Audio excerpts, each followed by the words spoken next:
title. I blew my funded accounts. All 5 of them.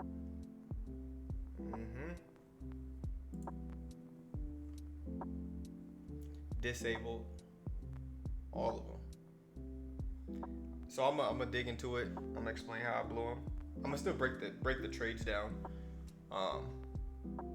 But before I explain how I blew these accounts, let me show you guys one thing.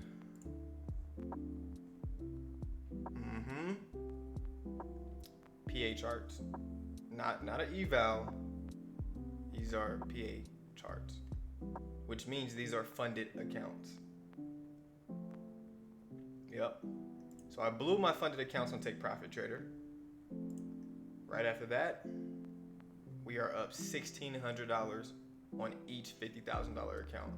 I have 20 of these accounts. 20 accounts.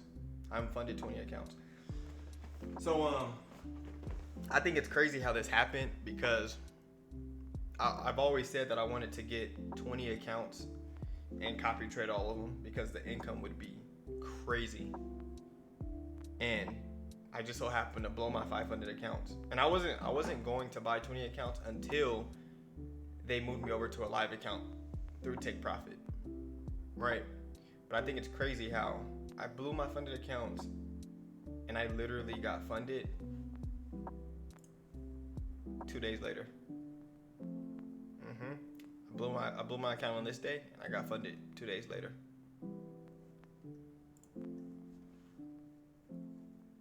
Now with these type of accounts, you could easily bring in $80,000 a month minimum, easily, right? So I'm grateful. All praise to the Most High, man, because this right here, yeah, this will get me out my 9 to 5 quick. I'll give it a year. I'll be out quicker than I said. So man, just looking at them, it's just beautiful. So let's dig into this. Right? So let's talk about this day, right? So first trade I took, I ended up getting in on. It was like a candle close. I liked it because it was rejecting the 13 EMA. And there was I think there was a 15-minute demand down here. Yeah, there was a 15-minute demand down here. So I'm like, okay, cool. Let me get in right here. We sat in profit. It hit 1-to-1. There was a double top on the higher time frames, but I was going for 1 to 2.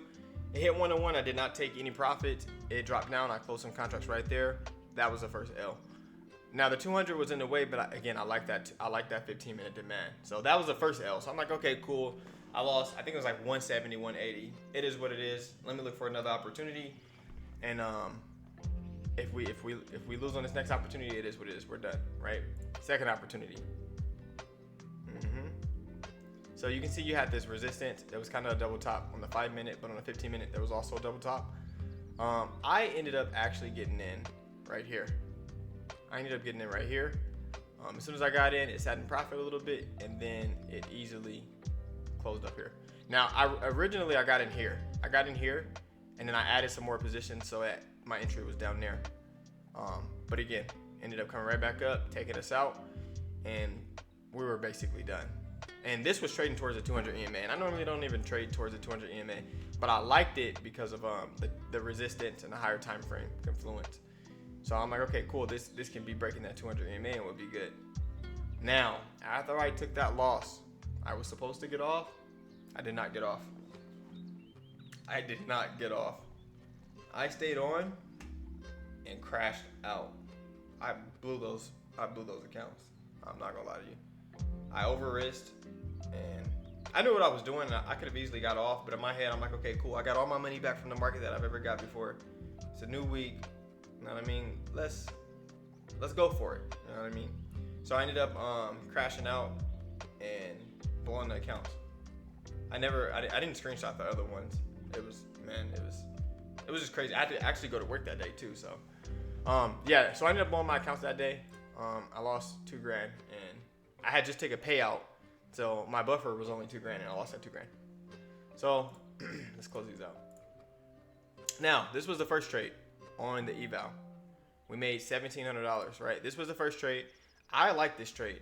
The reason why I like this trade is if you look at it, you got this 5-minute demand. I had marked up here the 15-minute supply. But you can see it kind of consolidated, right? I got in aggressive. I got in really, really aggressive. So there was a 1-minute demand right here. The EMAs were crossing the 50. The 13 was above, and you have a lot of rejections right here. So once it tapped into that demand, I got in aggressive. It rejected. I did not get in right there. As it started to go up again, I got in. I got in super early. So when it comes to evals, I don't play when it comes to evals. I've been funded. I've gotten payouts. I'm not going to waste my time on evals and take 3-4 weeks to get funded. It's not happening. So I'm cool with risking $500, $600 on a trade. And if it loses, I'll cut the losses. But if it loses, it is what it is. It's an eval. It is what it is. But I understand what it takes to get funded. You know what I mean? So this trade played around for a while. It played around for a while. Once it finally passes resistance up here, I ended up moving my stop loss to break even. It created a 1-minute demand that I thought it was going to tap into. It never tapped into it. It played. It ended up going up here into this into the supply zone. I tried to hold because I honestly tried to get funded in one day. I tried to hold because I thought it was going to break that supply. It never did. It came back down. I ended up taking profit right there. And that was the win. That was the win for that day. Next, I ended up taking this trade that same day. This is not in my session. When it comes to evals, I don't follow my rules as strict as I do when I'm trading a funded account, because honestly, I just want to get funded. As long as it's a good setup, it is what it is. You know what I mean? I'm not gonna be hard on myself because I didn't follow my rules on an eval. I'm honestly risking more on an eval. You know what I mean? I'm not wasting my time with this. If I like the setup, I would take it. I don't care what session it is. Took the setup, went for a 1-to-1, boom, we're done. I liked it because it had grab liquidity right here. Grab liquidity. I got in on the breakout, held it for a 1-to-1, and that was that. You know what I mean? So we ended up making $1,709 for that day. Now, this was this day, $1,300. This one, I liked it. Look at it. I mean, it broke structure to the left side. It left gaps. It rejected. I got it in break of the candle. Stop loss was under, and we literally just held. We held simply for a 1-to-1. We played around in this trade for a while. We played around, tapped back into the demand, this demand right here. And then we went up, took a 1-to-1, got out, called it a day. And after it dropped like crazy. I went in aggressive on this. I went in really, really aggressive because I like this setup. This is basic right here. This is supply and demand 101. It left a gap. It rejected the gap. It's rejecting the 50. And then I basically got a breakout right here on this 13 EMA. Come on. Like, there's no way I'm going to miss out on this opportunity. I went in aggressive, and I risked those profits that I already had. I held as we played around right here. It kind of went sideways. I held. I wasn't going for the fake out. Got the 1-to-1, called it a day. We got funded. Simple as that. So that's how I went with the evals. 2 trades, I'm done. With Apex, you can get funded in one day. So let's move on.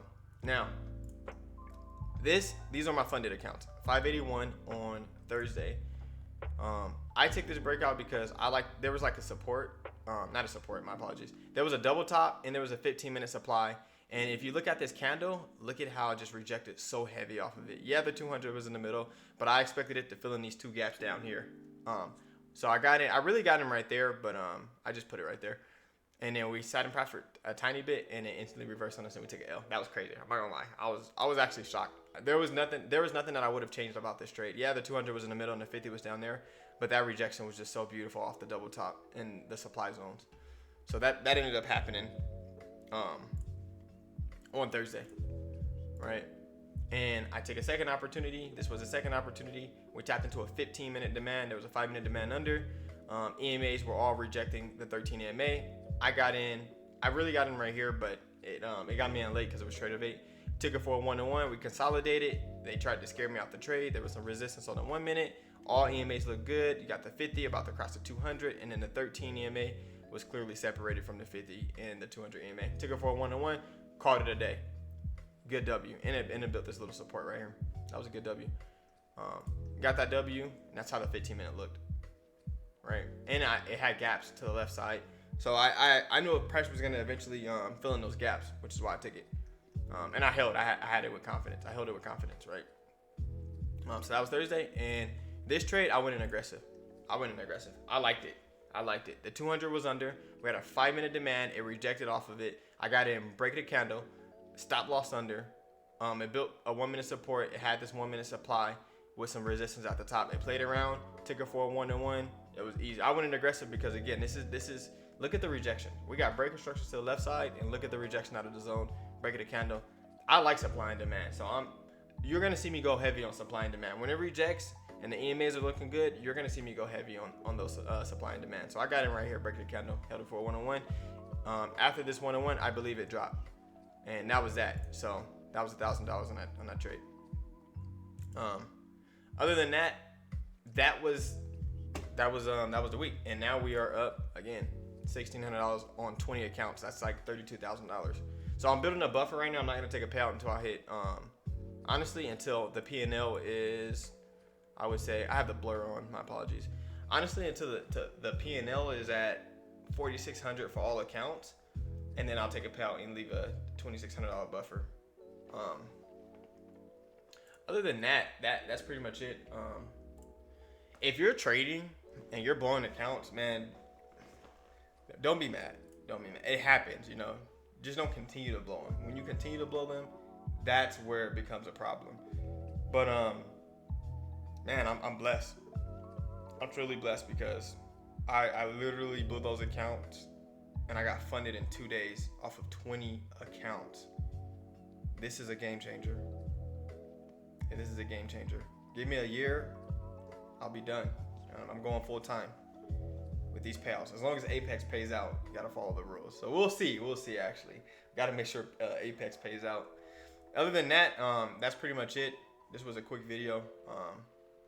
But yeah, I mean, if you're on your journey, man, keep going. Keep going, man. It's worth it. I'm telling you, it's worth it. Other than that, peace out.